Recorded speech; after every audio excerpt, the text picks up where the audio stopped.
In this video, I'm going to be going over exactly how much dividend income I made in the month of February from a $160,000 account, and to break this down, we'll be jumping into my do-it-yourself investor toolkit and looking at a few different tabs here to see how my portfolio has performed and how it's projected to perform in the future. And like always, if you'd like to join a community of dividend investors and get access to any of my premium spreadsheets, then you can head over to tickerdata.com and create an account. I'd also like to say thank you to Seeking Alpha for sponsoring this video, but more on that later. Now let's go ahead and start jumping into the breakdown. So I'll go ahead and zoom in here so we can kind of see where my portfolio is at as of right now. Now you need to understand what the goal for this portfolio is. My personal long-term goal is to have the ability to live off of dividend payments. That is, for my dividend payments to completely cover my cost of living. Now to do this, I need to look for companies with competitive advantages, companies that can grow their free cash flow per share year over year. And of course, I needed them to pay out growing dividends every single year as well, which is a byproduct of free cash flow growth. Now, if we come up here, we can see my current portfolio value sitting at about $163,000. And if we come all the way down here, we can see around $32,523 of that is completely in gains. So I'm currently up close to around 24% with this portfolio. Now, if we zoom out, like you've already seen, we have a lot of charts we need to break down. So let's go ahead and start digging into those. If we come down here, we can see my current cash allocation. I'm currently 88.4% in stocks and 11.6% in cash. Now, typically I like my cash position to be a little bit closer to 15%, but as of right now, my cash position sitting a little bit closer to around 11.6%. Now, just a few months ago, my cash position got as low as around 3 or 4%. That's because around September and October of last year, I saw a ton of opportunities in the market and I put a lot of my cash to work. And so far, the results of this have been very nice, but obviously I am investing for the long term. Now, if we scroll down, we can see my total holdings now sitting at 30 positions. Now, again, one of the long-term goals for my portfolio is to get my total holdings closer to around 25.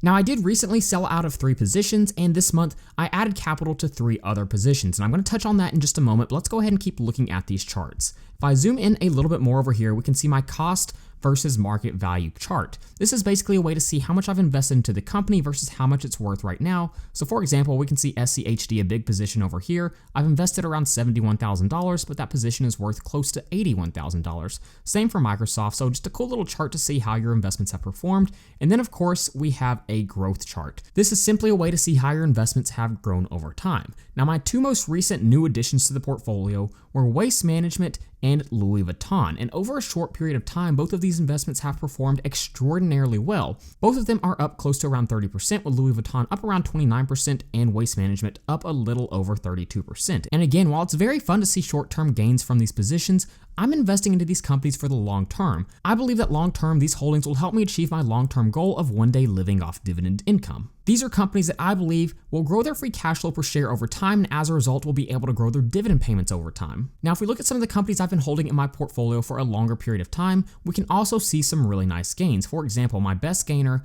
AVGO Broadcom, I'm up over 154% on this position. We have Caterpillar, I'm up around 88%. We also have JP Morgan, I'm up around 75% as well. And then some other positions that have performed very well as well. We have Microsoft around 54%, IBM 44%, EPD 36.67%, Coca-Cola, I have a position in them, I'm up around 30%. I was able to buy in at a great time in 2020. Come over here, we can see Bank of America around 27%.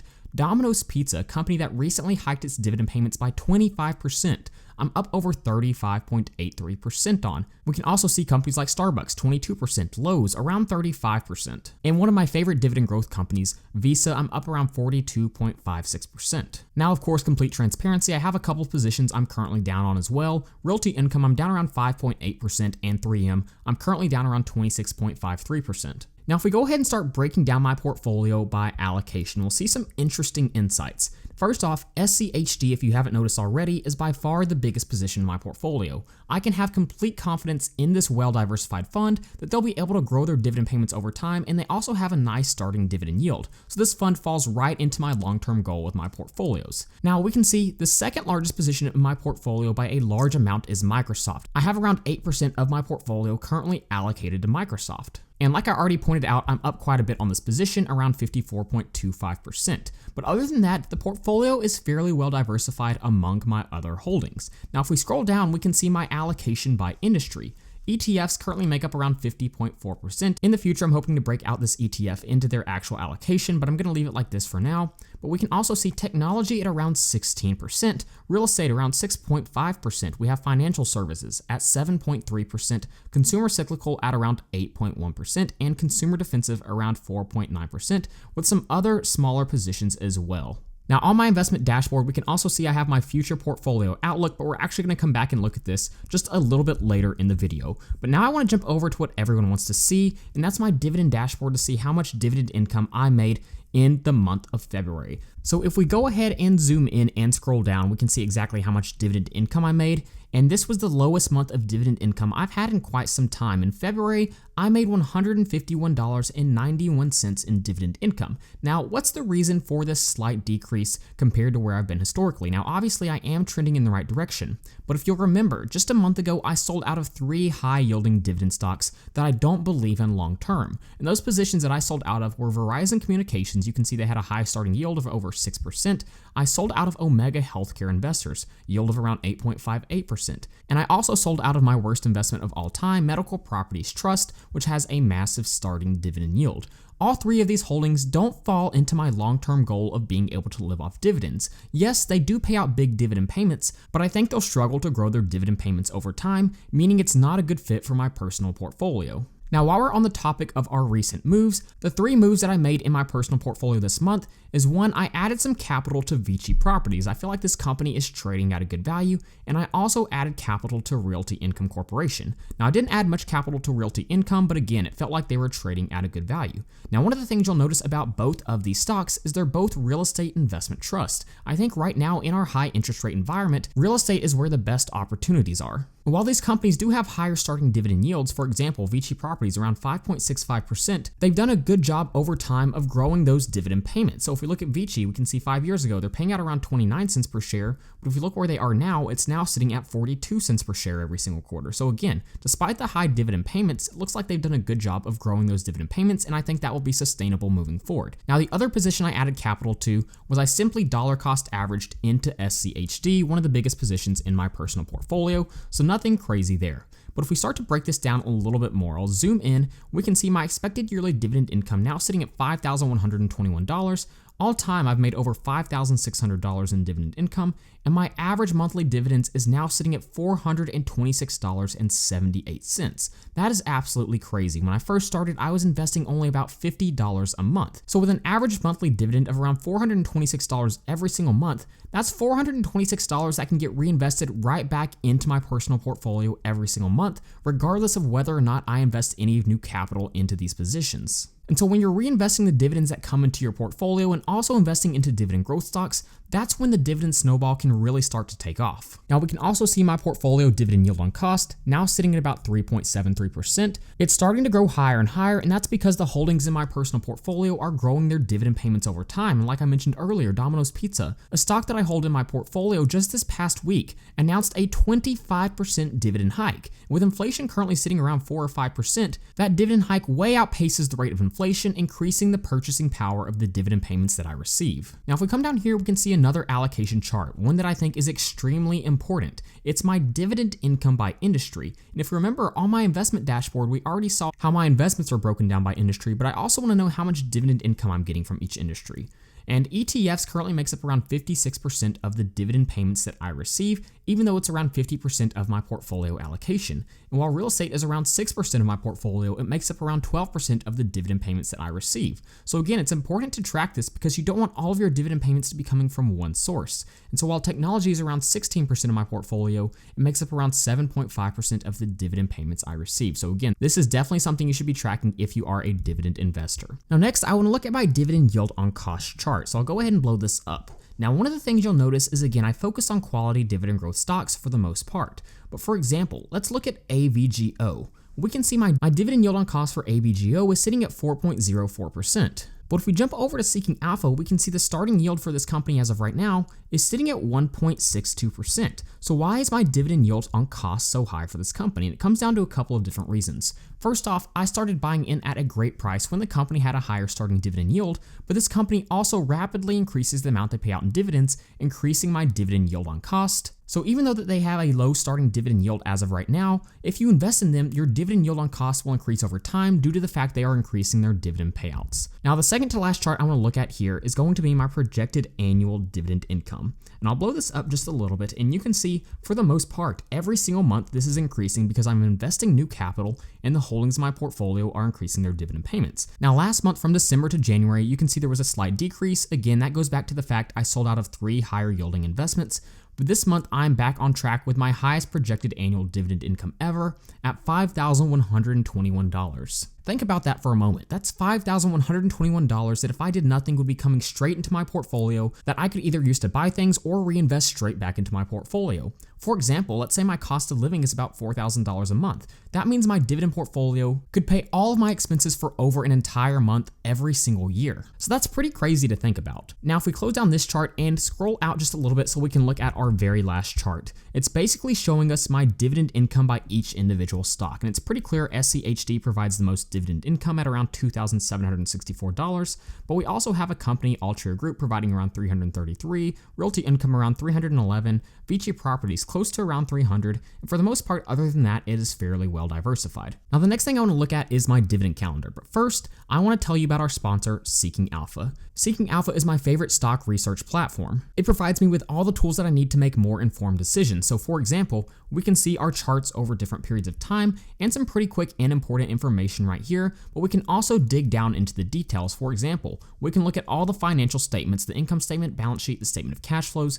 We can get insights into their most recent earnings report as well as their expected earnings. And of course, I want to see things like the dividend breakdown. I can see a breakdown of the company's dividend yield, dividend growth, dividend safety, and one of the things I love is being able to see their dividend payout history. Again, we can see things like some quick valuation metrics as well, and we can see projected growth rates for the company.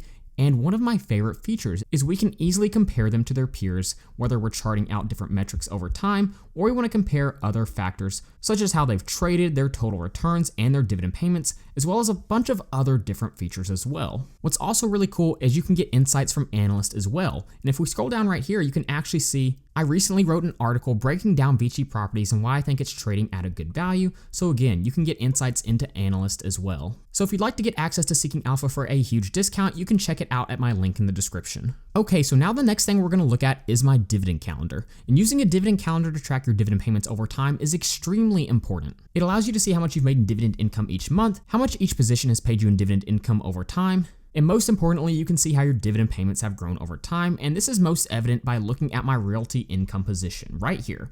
We can see stock ticker O.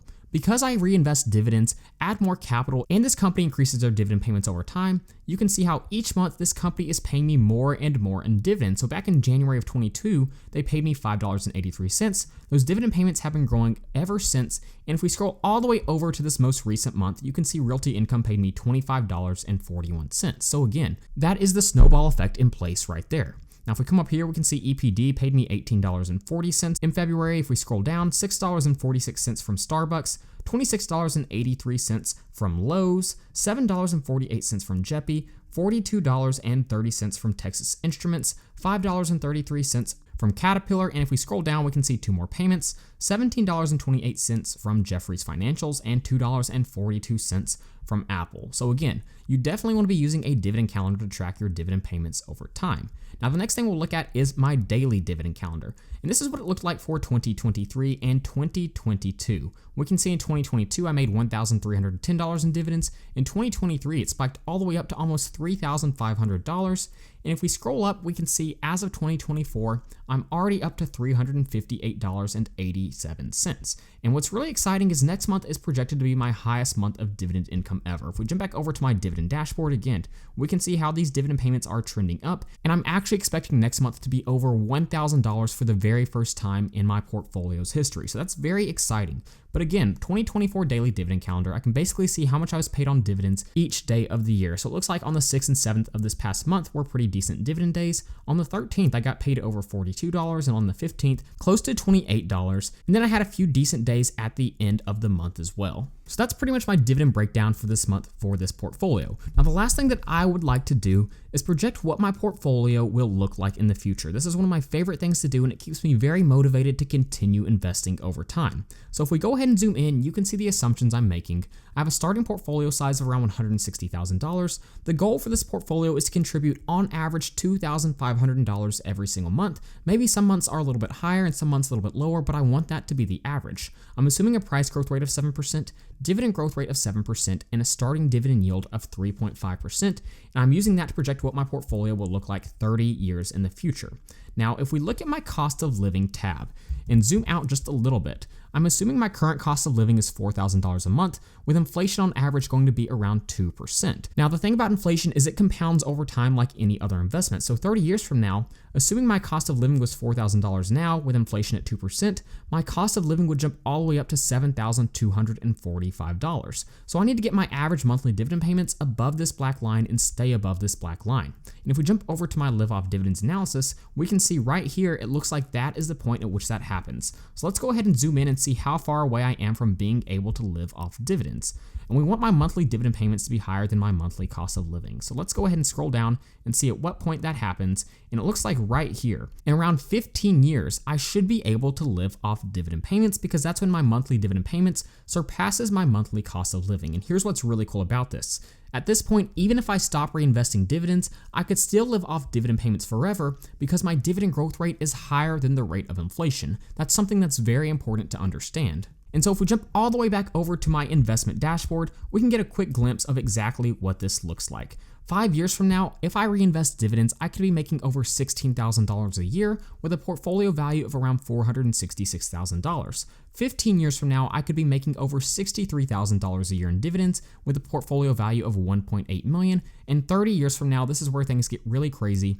I could be making over $333,000 a year in dividend income with a portfolio value of close to $9.5 million. So it's crazy to see how much potential there is with this portfolio when you invest into high quality dividend growth stocks. Now we can toggle this and change it to not reinvesting dividends, and we can see a pretty stark difference when we don't reinvest dividends. 30 years from now, I'd be making less than half of the amount I would if I reinvested dividends at $145,000. And my portfolio value would be around $4.1 million. Now, obviously, that's still pretty impressive, but reinvesting obviously plays a major role in causing the compounding effect to take place. So there you go, that's how much dividend income I made this past month. Again, if you missed it, I recently announced the launch of tickerdata.com, where you can get access to a library of my premium spreadsheets, and you can also automatically pull in stock information straight into your spreadsheet from stocks all across the world. To quickly show you exactly how this works, if I zoom in up here, you can see lots of different metrics such as revenue per share, total debt, total assets, payout ratio, and yearly dividend payout. And you can see we can actually bring this information in from a lot of different years. So for example, if I were to plug in Apple right here and hit enter, you can see all this data will automatically load in. So this is an incredibly powerful tool. And again, if you'd like to get access to any of my spreadsheets, then you can head over to tickerdata.com. So that being said, thank you guys so much for watching, and please don't forget to like and subscribe to the channel.